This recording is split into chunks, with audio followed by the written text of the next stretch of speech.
Bonjour tout le monde et bienvenue dans cette nouvelle vidéo. J'espère que vous allez bien. Alors si vous me suivez depuis le début ou disons depuis un petit moment, vous savez que j'ai fait un bullet journal pour ma fille que j'ai commencé en juillet 2021 et qui se termine en ce moment, c'est-à-dire en février 2022. Je viens donc de commencer à lui en refaire un. Elle n'est pas au courant et je vais déjà vous montrer les pages du début, les pages de collection, ainsi que les 2 premiers mois. J'ai donc pris un Rhodia Goldbook avec une couverture pas rigide, un peu molle. Enfin, voilà, je ne trouve plus le terme. Alors pour commencer, il y avait déjà des pages d'index, donc j'ai commencé à remplir, je n'ai pas fini. Ensuite, il y avait un calendrier qui peut être utilisé comme calendrier perpétuel, puisqu'il n'y a pas les noms des jours. Moi, je suis venue surligner les week-ends, comme ça permet de se repérer. Je suis venue réécrire par-dessus tous les différents mois, voilà. Ensuite, il y avait le calendrier d'une autre façon. Je me suis dit que ça serait pas mal pour noter les anniversaires. Donc, je suis venue tout simplement noter anniversaire et coller des petits bouts de washi tape. Comme vous voyez, j'ai fait en doré et en noir. C'est pour reprendre le thème que j'ai utilisé pour les premières pages. C'est également le thème que j'ai utilisé pour mon bullet journal à moi qui commence en avril, que j'ai fait noir et or. Voilà, donc je me suis grandement inspirée de mon bullet journal pour faire celui de ma fille. Voilà, j'ai repris toutes les pages qu'elle voulait dans son précédent bullet journal. Je lui ai vaguement parlé au téléphone, elle m'a dit qu'elle utilisait toutes les pages que je lui avais créées, donc je me suis dit que je refais la même chose. Elle voulait donc une page d'objectif, une page pour ses économies, une page de routine matinale, une page pour les livres à lire. Si je passe trop vite, n'hésitez pas à repasser une deuxième fois la vidéo, mais bon, je ne vais pas m'attarder puisque c'est assez simple. Je n'ai pas fait grand chose à part des bouts de washi tape un peu partout. Ou du papier noir que je suis venue coller pour pouvoir dessiner par-dessus. Voilà, donc les livres à lire. Ensuite, une page pour les lieux à visiter, toujours avec du washi tape et un petit peu de doré. Et une page notes. Alors, si vous avez vu ma vidéo où je vous parle des pointes accessoires Cricut, j'avais fait une carte d'anniversaire pour ma sœur et j'avais découpé le contour de la carte avec la pointe ondulée et je suis venue réutiliser le contour de cette carte, comme ça, pas de gaspillage de papier, et puis c'est très joli. Alors comme je fais le bullet journal de ma fille, je dois le faire en 1 semaine, voire en 2 semaines maximum pour qu'elle l'ait dans les temps. Tous les thèmes que je fais seront assez simples, donc celui-là était très simple. Voilà, donc c'est des thèmes avec très peu de dessins et très peu de choses rajoutées dans les différentes pages. On attaque donc le mois de mars, comme vous voyez, avec un petit panda et ses bambous. Cette page, j'aime beaucoup puisque j'aime beaucoup l'alternance des 3 différentes teintes pour venir noter les numéros du mois de mars, les numéros des jours du mois de mars. Elle est très simple et puis ça rend bien, il n'y a pas besoin de plus.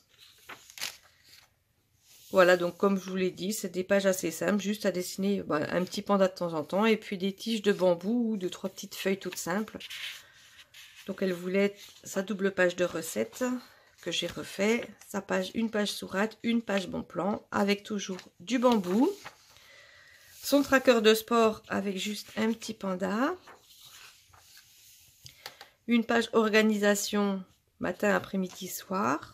Et une page de to-do list où je suis venue mettre les petites cases qu'elle puisse cocher une fois que c'est fait. Et ensuite, on arrive aux pages de semaine. Donc, dans tout le carnet, je vais faire la même chose. Je vais les découper comme je fais maintenant dans mon carnet à moi. Sauf que là, je n'ai pas mis les différents intercalaires pour voir les numéros de semaine. Mais c'est histoire de garder les dessins sur les contours et juste mettre les jours à l'intérieur. Comme ça, c'est rapide à faire, simple, efficace et on voit tout de suite où on en est. Voilà, là, il me restait de la place, donc j'ai refait une page de notes et je suis venue refaire un petit panda. Comme vous verrez, en haut de toutes les pages de toutes les semaines, elle voulait une liste de courses et une case pour le ménage. Elle m'avait dit ça il y a bien longtemps. elle va être agréablement surprise de voir que je m'en suis rappelée. Donc voilà pour le mois de mars.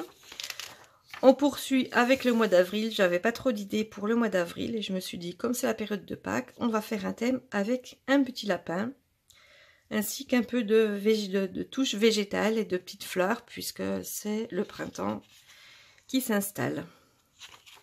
Donc même présentation que le mois précédent et même présentation qui suivra pour tous les différents mois. La présentation du mois, la page objectif perso, une double page pour le calendrier mensuel, une double page pour les recettes.